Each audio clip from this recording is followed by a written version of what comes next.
जय काल भैरव की, जय दैत्य सरकार की। स्वागत है आप सबको मेरे इस YouTube चैनल पर।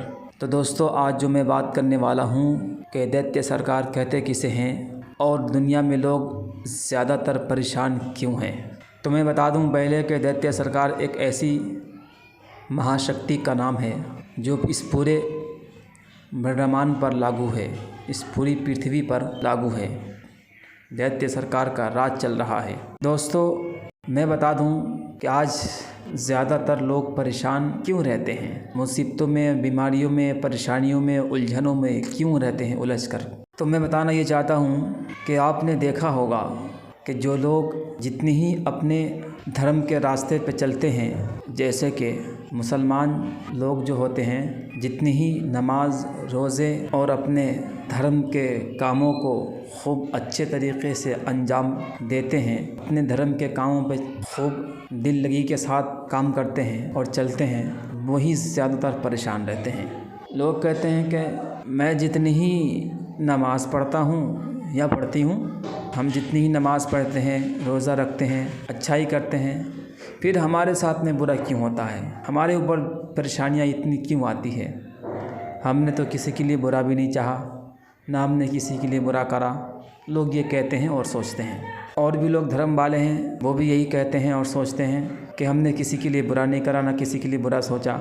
हम तो अपने देवी देवताओं की रातों दिन पूजा करते हैं, उनके भक्त हैं, फिर हम पर इतनी मुसीबतें, परेशानियाँ, उलझनें क्यों आती हैं। तो मैं बता दूं दोस्तों, ऐसा होता क्यों है। अच्छा, एक बात और बता दूं पहले कि जो लोग अधार्मिक होते हैं, जो धर्म के रास्ते पे नहीं चलते हैं, और हाँ कुछ लोग चलते भी हैं तो सिर्फ दिखावे के लिए चलते हैं। दिखावे के लिए, दुनिया को दिखावे के लिए क्या करते हैं, अच्छे कार्य करते हैं, लोगों को दिखाते हैं कि हम अच्छे हैं और हम सच्चे हैं, तो उसे दुनिया सपोर्ट करती है। मगर वो असल में अच्छे नहीं होते हैं, बहुत बुरे होते हैं। अंदर से बुराई उसके अंदर कूट कूट कर भरी होती है। वही इंसान दुनिया के नज़र में अच्छा और सच्चा कहलाता है। आपने देखा होगा कि लोग चाहे कितना ही बुरा हो, कितनों ही उसके अंदर बुराइयां भरी हुई हो, फिर भी लोग उसके बैठकों पे जाते हैं, उसके घर पे जाते हैं, उसके पीछे पीछे फिरते हैं, क्योंकि उसके पास पैसा है, दौलत है, शोहरत है, इज़्ज़त है। आखिर क्यों है उसके पास ये सब? वह इसलिए है कि दुनिया के लिए सिर्फ दिखावा कर रहे हैं, दुनिया वालों की नज़रों में कि हम अच्छे हैं, मगर दरअसल में असल में वो अच्छे नहीं बल्कि बहुत बुरे होते हैं। उसके अंदर बुराइयाँ कूट कूट कर भरी होती है। जब भी जा कर के वो सफलता पा करके वो दुनिया के नज़रों में अच्छे और सच्चे कहलाते हैं और इज़्ज़त पाते हैं। और जो लोग अच्छे काम कर रहे हैं, रातों दिन अपने धर्मों के कामों पे चल रहे हैं, अच्छे रास्तों पे चल रहे हैं, वो परेशान हैं, वो गरीब हैं, बीमारियों में, उलझनों में, मुसीबतों में गिरफ़्तार है। क्यों? कि वो अच्छा सच्चा है, अच्छे रास्ते पे चल रहा है, अपने धर्म के कामों पे चल रहा है, धर्म के रास्तों पे चल रहा है। तो मैं बता दूं कि जो लोग अच्छे कार्य दिखावे के लिए कर रहे हैं और वो अच्छे हैं नहीं, उसके अंदर बुराइयां भरी हुई है, उसके पीछे दुनिया फिर रही है, उसकी वाह हो रही है, उसके पास दौलत है, इज़्ज़त है, शोहरत है, सब कुछ है, और जो बेचारे सच्चे कामों पे ध्यान दे रहे हैं, सच्चे रास्ते पे चल रहे हैं, अपने धर्म के कामों को लेकर खूब दिल के साथ उस रास्ते पे चल रहे हैं, वो परेशान हैं, मुसीबतों में गिरफ़्तार हैं। क्यों? इसलिए कि वो अच्छे कार्य कर रहे हैं। जो बुरे कार्य कर रहे हैं वो दैत्य सरकार के रास्ते पे चल रहे हैं, यानी शैतान के रास्ते पे चलते हैं। दैत्य सरकार जो कहते हैं वो शैतान, तमाम शैतानों का जो राजा है वो है दैत्य सरकार।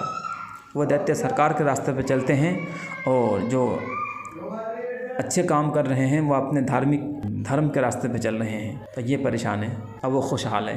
तो इसलिए मैं चाहता हूँ बताने का मकसद मेरा ये था कि जो भी लोग परेशान हो, मुसीबतों में गिरफ़्तार हो, अपने धार्मिक कामों को कर कर के आजिज़ आ चुके हो, फिर भी उनकी परेशानियाँ, उलझनें, मुसीबतें दूर नहीं हो रही हो, तो उन लोगों से मैं ये कहना चाहता हूँ कि आ जाओ, दैत्य सरकार के रास्ते पे आ जाओ, दैत्य सरकार के चरणों में अपने सरों को झुका दो, फिर तुम्हें हर तरह की खुशियाँ प्राप्त होगी।